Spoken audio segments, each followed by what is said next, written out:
Hello and welcome दोस्तों, स्वागत है आप सबका यूट्यूब पर। प्लीज़ सब्सक्राइब कीजिए हमारे चैनल को और साथ ही बेल आइकन को भी दबाइए ताकि हमारे आने वाले वीडियोस आप तक सबसे Soldiers, पहले पहुंच weapons, सकें। equipment, supplies, and reinforcements. All this and more needs to move swiftly into a battle zone in minimum possible time.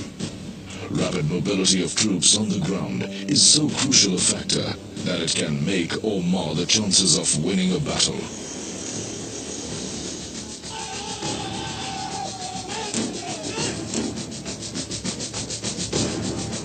This is where the Corps of Engineers steps in.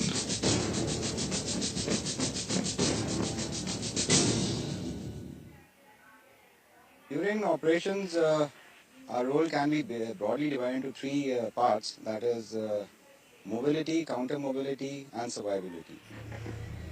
Expeditious movement of troops in military combat zones involves identifying, eradicating and taming all the natural and man-made obstacles lying in their way. In some war efforts, combat engineers are the first to enter the battlefield to facilitate mobility of troops that follow.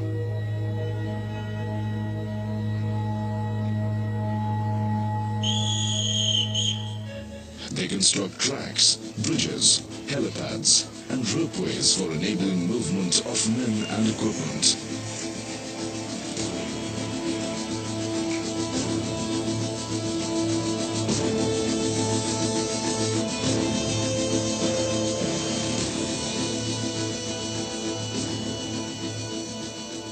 In areas suspected to have been mined by the enemy, it is the engineer's job to detect and defuse the landmines, making it safer for the troops to enter and operate. The combat engineers also make parts for battle tanks, infantry combat vehicles, large trucks and field guns to be transported to the theater of operations. There are four pillars of the Corps of Engineers. We have the combat engineers, then we have the military engineering service, then we have the border roads, and we have the military survey. Each one of these engineering units performs an enabling role during war as well as peace. The Army engineers are also known as sappers. Sappers are engineers by qualification. They also train in armed combat as infantry soldiers. During war, these engineers fight alongside the infantry after executing their engineering tasks. The combat engineers are experts in constructing and commissioning bridges in a very short time. They deploy a wide lineup of bridges in combat zones, suited to the landscape and demands of the battle. The engineer's arsenal includes both mechanically as well as manually launched bridges. Weighing 5,700 kilograms, the AM-50 bridge is a Tatra truck mounted mechanically launched bridge. Each bridge covers a gap of 12.5 meters. A set of 4 vehicles can bridge up to 52 meters of gap. With each bridge taking up to 7 minutes to launch, the AM-50 bridge is preferred by the engineers, especially when they are hard-pressed for time. This bridge can withstand a load of up to 70 tons. This 4-meter wide bridge can be launched by a crew of 3 engineers. A 54-meter wide water obstacle can be conquered in well under 30 minutes. Such rapid deployment could give the ground forces an upper hand against the enemy troops.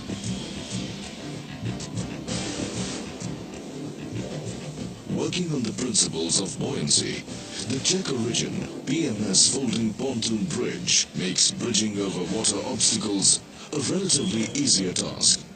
Mounted on vehicles, this bridge is kept on Tatra trucks in a folded position. At the site of action, it is dropped into water, where it unfolds to form a wide-decked bridge almost immediately.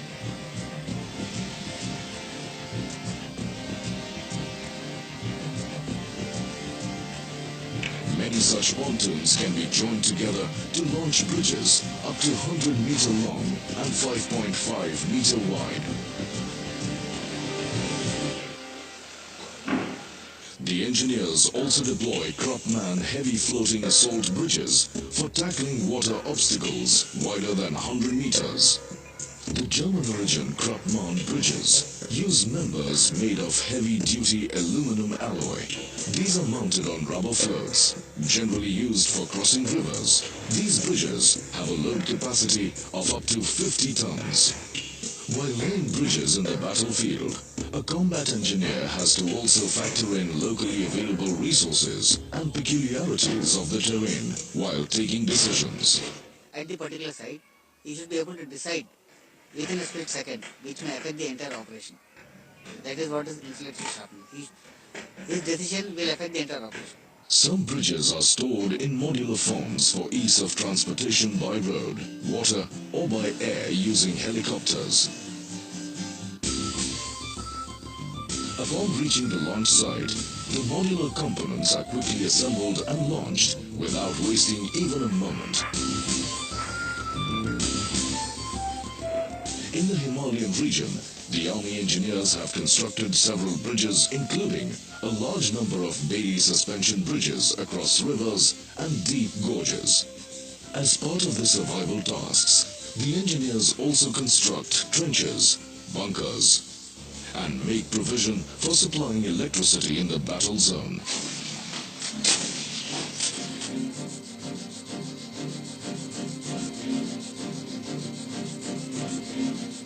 They also help in countering improvised explosive devices.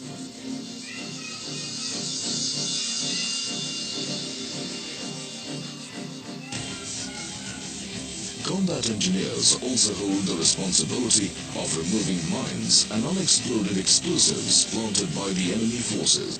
In addition to defusing landmines, they also lay mines to weaken the adversary and slow down enemy advancement. Depending upon the threat perception, the engineers lay different types of mines in sufficient numbers to deter the enemy. India is a signatory to the United Nations Convention on Certain Conventional Weapons. The Indian Army adheres to the guidelines governing the use of landmines outlined in Protocol 2 of this convention. This protocol deals with the prohibitions or restrictions on the use of mines, booby traps, and other devices. Once the mines are planted and concealed, the mined area is suitably fenced and marked so as to forewarn people about the presence of landmines.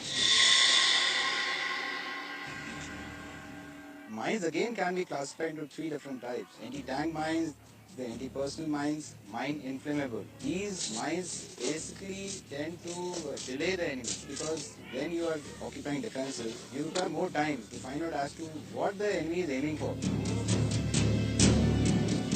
Mobility to the enemy can also be denied by demolishing bridges by using explosives.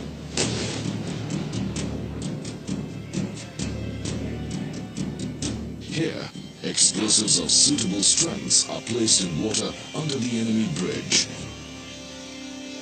Once detonated, the explosion sends up a high-power water jet forceful enough to blast the concrete and metal used in the bridge. Combat engineers are also trained to deal with nuclear, biological, and chemical warfare. Their special skills are deployed in decontaminating the affected individuals, vehicles, and the area in general. There are a lot of times when you may not have those resources, you may have different situations, and the way you react to these are not tailor-made. You see, you have to be ingenious, and a lot of time you have to improvise, and all situations are different. In the year 2010, the devastating cloudburst in Leh in the state of Jammu and Kashmir had created havoc on an unprecedented scale. The local civil administration felt completely handicapped in tackling this colossal tragedy.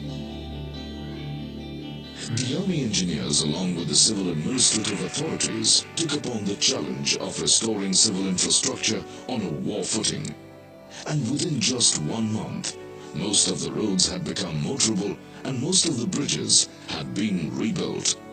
Normalcy in the region was restored much faster than what the civic administration had expected. Vitsavatra, meaning omnipresent as their motto. The sappers are often the first ones to move into the battlefield and the last ones to leave. With their ingenuity and unwavering commitment to serve the nation, their proven ability to stand up to any challenge, their capacity to improvise, and their gumption to fight armed battles, the sappers have always been trailblazers.